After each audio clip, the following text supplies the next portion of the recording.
కొంతమందికి అన్నీ బాగుంటాయి, దురాశ, కకుర్తి బుద్ధి. మళ్ళీ వ్యభిచారులు కాదు, అక్రమ సంబంధాలు ఉండవు, ఈ నరహంతకులు కాదు, త్రాగుబోతులు అంతకన్నా కాదు, దురాశ, కకుర్తి బుద్ధి. కొంతమందికి అండి అది శాపగ్రస్తమైందే, దురాశ. కొంతమందికి పని చేయించుకుంటారు, డబ్బులు ఈ బుద్ధి కాదు, డబ్బులు ఈ బుద్ధి కాదు, ఇంట్లో ఉంటాయి. రేపు రాపో, ఎల్లుండి రాపో, 3 రోజుల తర్వాత రా. ఇవన్నీ పొరపాటు లక్షణాలు. కొంతమందికి అన్నీ బాగుంటాయి, లోకుల పాపాలు పంచుకునే తత్వం ఉంటుంది. ఎప్పుడన్నా చూడు అపహాసపు బ్రతుకు. మళ్ళీ వ్యభిచారులు కాదు, దొంగలు కాదు, నరహంతకులు కాదు, త్రాగుబోతులు కాదు. కొన్ని కుటుంబాల్లో శాపం ఎట్టుంటుందో తెలుసా? అపహాసకులు. నాకు తెలిసిన ఒక కుటుంబం ఉంది, నా కళ్ళారా చూశాను. ఆ ఫ్యామిలీ మొత్తం అపహాసకులే, ఆ కుటుంబం మొత్తం అపహాసకులే. సాయంత్రానికి వాళ్ళ ఇంటి బయట అరుగుల మీద కూర్చుంటారు. వాళ్ళు అరుగుల మీద కూర్చొని రోడ్డు మీద వచ్చే పోయే వాళ్ళని పలకరిస్తూ వాళ్ళని అపహాస్యం చేస్తూ ఉంటారు, ఎగతాళి మాట్లాడుతూ ఉంటారు. వాళ్ళు ఉన్నప్పుడు రోడ్డు మీద పాబుది కాదు. కొంతమందికి అలాంటి బతుకు. చివరికి వాళ్ళు ఏమయ్యారో తెలుసా? మొత్తం టోటల్ ఫ్యామిలీ మొత్తం అపహాస్యం పాలై చచ్చిపోయారు. ఆ ఫ్యామిలీలో మెయిన్ మెంబర్స్ ఎవరు లేరు. అది కూడా దారుణమైన అవమానకరమైన పరిస్థితుల్లో చచ్చిపోయారు. అసలు మనం ఎక్కడ తేడా పడుతున్నాం? కొన్ని కుటుంబాల్లో అనుమానం అనేది ఒకటి ఉంటుంది. కొన్ని కుటుంబాల్లో అనుమానం, భార్యకి ఇక పద్దాకల ఆయన్ని అనుమానిస్తానే ఉంటుంది. ఊరికి వాడి ఫోన్ చెక్ చేయను, వాడు ఎటుపోయాడో ఫాలో అయ్యే వాళ్ళని వెంట పెట్టింది, ఏజెంట్లను పెట్టింది. ఓండి ఆడ తిరుగుతున్నాడు చూడండి అండి ఎవరు. మళ్ళీ చర్చికి వచ్చి హల్లెలూయా స్తోత్రం ప్రభువా, హల్లెలూయా స్తోత్రం. ఇక 6 రోజులు కాపలానే వాడికి. ఎవడికి? సచ్చినోడిగా బతికినోడిగా? కొన్ని కుటుంబాల్లోనేమో భర్త అనుమానం, కొన్ని కుటుంబాల్లో భార్య అనుమానం. ఇప్పుడు లోకస్తులు అన్యులైతే తీసేయండి, వాడికి తెలియదు. దేవుని పిల్లలుగా మనకు తెలుసు కదా, ఏదన్నా ఉంటే ఓపెన్గా మాట్లాడుకోవాలి. ఇదిగో నాకు ఇట్లా ఉంటే ఇట్లా నాకు డౌట్ వస్తుంది, ఇలా వద్దు ఇలా ఉండు అన్నప్పుడు ఆయన అలా చెప్పినప్పుడు ఏమి కూడా అలా కంట్రోల్ అవ్వాలి. నేను అట్టెందుకుంటా, నేను ఇట్టనే ఉంటా. భలే పనేనే, నీకోసం నేను అట్లా కంట్రోల్ కావటం నా వల్ల కాదు అని ఆయన ఏమనని ఇద్దరు కూసుకొని పిల్లలిని ఎప్పుడన్నా చూడు ఆ ఇంట్లో పోడు పోడు పోడు పోడు పోడు. మళ్ళా ఆదివారం చర్చికి రాగానే hallelujah hallelujah hallelujah hallelujah, glory glory glory glory gory. గ్లోరీకి ఆ ఎల్ తీసేస్తే, ఆ లావత్తు తీసేస్తే గోరి మిగిలిద్ది. గ్లోరీ అంటే మహిమ అయితే, లావత్తు తీసేస్తే గోరి అంటేనే సమాధి. ఒక్కసారి ఆలోచించుకోండి, మీ కుటుంబాల్లో మీ జీవితాలు ఎలా ఉన్నాయో, శపితమైనవి మీ గుడారాల్లో ఏమున్నాయో చూసుకోండి. దొంగిలించిన సొమ్ముందా? అది శపితమైనదే. నీది కాకుండా ఇతరులది దొంగిలించిన సొమ్ము నీ దగ్గర ఉంటే నీకు తెలియదు, అది వెంటాడిద్ది. దాన్ని విసర్జించాలి. పచ్చిగా చెప్తున్నా, నీది కాదది. కొంతమంది అక్రమంగా ఆర్జించినదే ఇంట్లో పెట్టుకుంటారు. నాకు ఒక దైవజనుడు ఉపదేశం చేస్తున్నప్పుడు నేను విన్నాను. ఇంటికి ఆహ్వానించారంట దైవ సేవకుడిని. ఆహ్వానించి గదిలో గది కేటాయించారంట. ఆ గది కేటాయించి ఆయన పాపం నైట్ పండుకున్నాక తెల్లారి వచ్చి తడొకళ్ళు తలుపు తీసి చూస్తున్నారంట. ఎందుకు అట్లా చూస్తున్నారు అని అడిగాడంట. నువ్వు మంచం మీద పండుకున్నావు కదా, నీకేం కాలేదా అని అడిగారంట. నేను వచ్చానని నా కోసం అటక మీద పెట్టిన దాన్ని దించి బిగించి మరీ మంచం రెడీ చేసి ఇచ్చారు కదా, నన్ను ఎంత ప్రేమించి ఇచ్చారో అని నేను అనుకున్నాను. ఆ మంచం మీద పండుకుంటే నీకేం కాలేదా అని అడుగుతున్నారు, మీకేమైంది అన్నాడంట. అప్పుడు వాళ్ళు చెప్పారంట, నేను పండుకున్నా, మధ్యరాత్రికి గిర్రం దిపి కింద పడేసింది. మా ఆవిడ పండుకుంది, మధ్యరాత్రి గిర్రం దిపి కింద పడ్డది, నడుము తిరిగేటట్టు పడ్డది. చాలా రోజులు ఆమె కదలలేని పరిస్థితికి వచ్చింది. మా ఇంట్లో ఎవరు వండుకున్నా సరే ఆ మంచం మీద నిద్ర పట్టదు, ఆ మంచం మీద నిద్ర పట్టదు.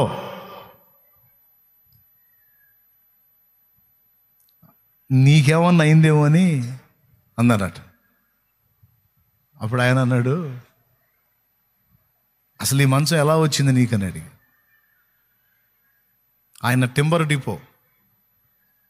డిపోకి మొద్దులు చేరేస్తారు కదా, అలా చేరేసే దానిలో ఈయన ఒక అధికారి ఒక మంచి మొద్దును తెప్పించి దాన్ని కోపించి పట్టెలు చేపించి ఆ మంచం రెడీ చేయించుకున్నాడు ముసుగులో. ఎందులో? ముసుగులో. చేయించుకోవటం అయితే చేయించుకున్నాడు, దాని మీద ప్రశాంతంగా పండుకొని నిద్రపోట్లా. మీకు అర్థమైందా? ఇట్ట కూడా జరిగిద్దా అని కొంతమందికి ఉంటుంది. నీది కాదు అది, ఇంకొకటిది. పరుల కష్టాన్ని దోచుకొని అది నీ ఇంట దాచుకొని నువ్వు దాన్ని ఎలా అనుభవించగలవు?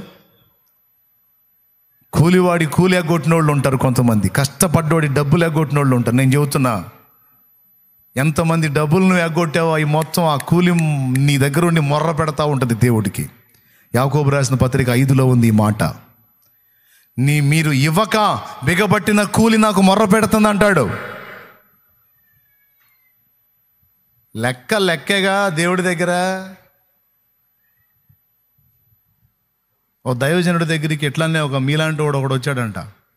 అయ్యగారు, మీరు చెప్పిన తర్వాత మారు మనసు పొందానండి, అసలు నా దగ్గర ఇతరులకు చెందిన ఏవి ఉంచుకోలేదండి, అయినా నాకేందో మార్పు రాలేదండి అన్నాడట. ఇంతకు ఏం మారు మనసు పొందా అంటే, నా పొరుగువాడిది ఒక తాడు ఒకటి ఉందండి నా దగ్గర, పలుపు తాడు, దూడకు చెందింది, ఆ తాడు ఇచ్చేసానండి నేను, అయినా నాకేందో మార్పు రాలేదండి అన్నాడంట. అప్పుడు పాస్టర్ గారు మెల్లిగా అన్నాడంట, అయ్యా తాడిచ్చావు, దూడనిచ్చావా అన్నాడంట. తాడిస్తాడ్రా దరిద్రుడా, దూడనిది కాదుగా, తాడుతో సహా దూడను కొట్టుకొచ్చావు, చేర్చుదాన్ని కూడా. శపితమైన దాన్ని నీ గుడారంలో నుంచి తొలగించు, నీ ఇల్లు శుభ్రపరచు. కొంతమంది ఇళ్లలో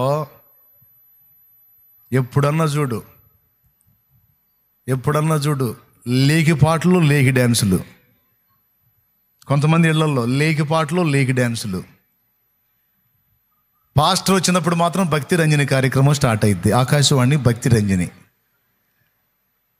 దేవునికి స్తోత్రం. మళ్ళీ లేకపోతే చర్చిలో ఏగుతాడుగా. ఇక మిగిలిన సమయం అంతా అంతే. కొన్ని కుటుంబాలలో పోడు చిలికి గాలివాన్లాగా ఊరికే వాదన, నువ్వు తేడాని ఆయన, నువ్వు తేడాని ఆమె, వాదన. దేవుడు అంటున్నాడు, విసర్జించు దాన్ని అంటున్నాడు. అతను గొడవ మనిషి అయితే నువ్వన్నా తగ్గించుకో అంటున్నాడు. నువ్వు దేవుని బిడ్డవు కదా, ఎవరో ఒకళ్ళు తగ్గండి, ఎవరో ఒకళ్ళు ఓర్చుకోండి. అనుమానాలతో కొన్ని కుటుంబాలు శాపాన్ని అనుభవిస్తుంటే, పోడుతో కొన్ని కుటుంబాలు శాపాన్ని అనుభవిస్తున్నాయి. అక్రమ సంబంధాలతో కొన్ని కుటుంబాలు శాపాన్ని అనుభవిస్తున్నాయి. ఏ కుటుంబాలు ఇవి? అన్యుల కుటుంబాలు కాదు, దేవుణ్ణి ఎరిగిన కుటుంబాలు, క్రైస్తవ కుటుంబాలే. ఈరోజు దేవుడే నీతో మాట్లాడుతున్నాడని గుర్తెరుగు. దేవా, నన్ను దీవించని అడుగుతున్నావు, ఆశీర్వదించని అడుగుతున్నావు, నా కుటుంబానికి శాంతి సమాధానం దయచేయమని అడుగుతున్నావు. దేవుడు ఇవ్వాలనే దేవుడు సిద్ధంగా ఉన్నాడు. నీతో పాటు చాలామందిని ఆయన ఆశీర్వదించాడు. కానీ నీ బ్రతుకు ఎందుకు అక్కడే ఆగిపోయిందంటే, దేవుడు అసహించుకునే శపితమైనది ఏదో నీలోనో నీ ఇంట్లోనో ఉంది. అది నీ ఒంట్లో ఉంది, నీ ఇంట్లో ఉంది, దాన్ని నువ్వు నిర్మూలన చెయ్యాలి. లేకపోతే నేను మీకు తోడై ఉండను అని ముఖాముఖి చెప్పేశాడు ఆయన. ఉందా ఆ మాట? చదివారా లేదా? ఏమన్నాడు? పాపమును మీ దగ్గర నుండి నిర్మూలన చేయకపోతే నేను మీకు తోడై ఉండను. నేను మీకు తోడై ఉండాలంటే నాకు నచ్చని దరిద్రం ఏదైతే నేను నీకు చూపిస్తున్నానో దాన్ని నువ్వు తీసేయాలి. కకృతి బుద్ధిని తీసేయాలి, దొంగ బుద్ధిని మానేయాలి, త్రాగుబోతుతనాన్ని విసర్జించాలి. దరిద్రత నుంచి నువ్వు ఎందుకు బయటికి రావో నేను చూస్తాను. ఈరోజు కుటుంబాలు అల్లాడిపోవటానికి కారణం ఏందన్నయ్యా? దేవుడు నాకు ఏ కార్యం చేయలేదు ఏందన్నయ్యా? దేవుడు నాకు ఏ కృప చూపలేదు ఏందన్నయ్యా? అయ్యో, దేవుడు ఎందుకు చూపడు తల్లి? దేవుడు ఎందుకు చూపండి ఆయన? అందరినీ దీవించే దేవుడు నిన్నెందుకు దీవించడు? కానీ శాపగ్రస్తమైన వాటిని మీ హృదయ గుడారాల్లో, అలాగే మీ కుటుంబం, మీ గృహం అనే గుడారాల్లో దాచిపెట్టుకున్నారు. మరోసారి ఇంకొక ఇంటికి ఆహ్వానించారంట. ఆయన్ని ఇంకొక ఇంటికి ఆహ్వానిస్తే ఆ ఇంటికి పోతే ఆయననే కాదు, నేను కూడా అనుభవించాను ఈ బాధలో. నాకు ఫోన్ చేసి నన్ను పిలిచి నా ముందు కొట్టుకోపోతున్నారు భార్యాభర్త. నా జీవితంలో కూడా ఇలాంటి అనుభవాలు ఉన్నాయి. అప్పుడు నేను స్టార్టింగ్లో అవకాశం ఉంది కదా, ఆ 50, 40, 30, 100 మంది లోపు సంఘం ఉన్నప్పుడు ఎవరింటికి ఫోన్ చేస్తే వెళ్ళిపోయేవాడిని. ఖాళీ ఉంది, అవకాశం ఉంది, పోయేవాడిని. ఇప్పుడు దొరకట్లేదు. ఇప్పుడు అటు పరిగెత్తను ఇటు పరిగెత్తని జరిపోయింది. అందువల్ల నేను అందరికీ అందుబాటులో ఉండలేకపోతున్నాను. అందుకే దైవజనులను ఏర్పాటు చేశాను. అప్పుడు నాకు ఛాన్స్ ఉంది. ఓయబ్బ రకరకాల విన్యాసాలు. ఒక సోదరు వచ్చి అడిగిద్ది, అన్నా అర్జెంటుగా రా. అడుగమ్మా, అడ్రస్ దొరికింది ఈ ఏరియాలో ఏడు కొంపట పెట్టాడంట, నువ్వు రా.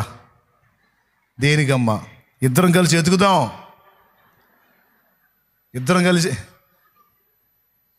ఎవరిని? ఇప్పుడు ఈ ఆడ కొంపట పెట్టి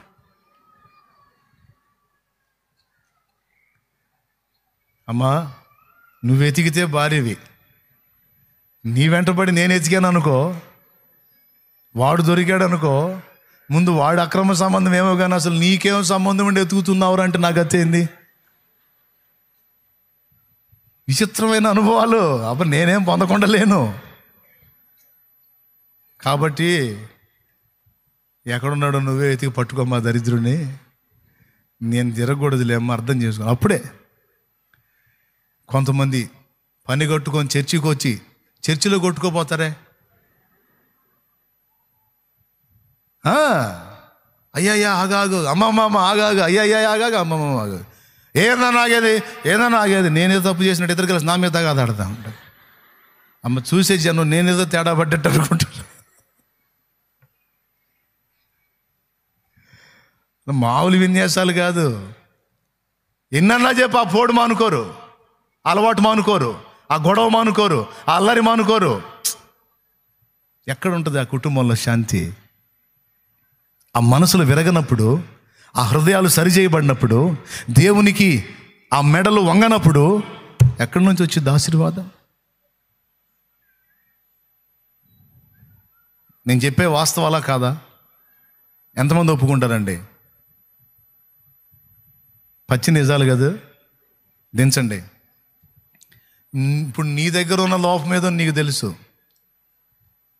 కొంతమందికి ఒక్కటే బలహీనత, అన్నీ బాగుంటాయి, ఒకటే బలహీనత ఏంటంటే ఇంట్లో వాళ్ళనే కాదు బయట వాళ్ళు కూడా ఊరకనే అపార్థం చేసుకుంటారు. వెంటనే నెగిటివ్ ఆలోచనకి వెళ్ళిపోతారు. ఇట్లాంటి దరిద్రపోళ్ళని కూడా చూశాను నేను. వాళ్ళ దరిద్రపోళ్ళని డైరెక్ట్ టైటిల్ పెడుతున్నాను నేను. ఇంకేం లేదు, ఇంట్లో వాళ్ళని బయట వాళ్ళని ఎవడున్నారని అనుమానించడమే, నెగిటివ్గా అపార్థం చేసుకోవటమే. ప్రతి లోపాన్ని మనం ఈరోజు సరిదిద్దుకోవాలి. ప్రతి హృదయము తెరవబడాలి. ప్రతి మనస్సు ఆలోచించాలి, నా దగ్గర ఏముంది, నా గుడారంలో ఏముంది. ఆకాన్ దాచిపెట్టుకున్నట్టు నేనేం దాచిపెట్టాను? పరిశుద్ధుల గుడారాల్లో, నీతిమంతుల గుడారాల్లో దేవుని సన్నిధి నివాసం ఉంటుంది.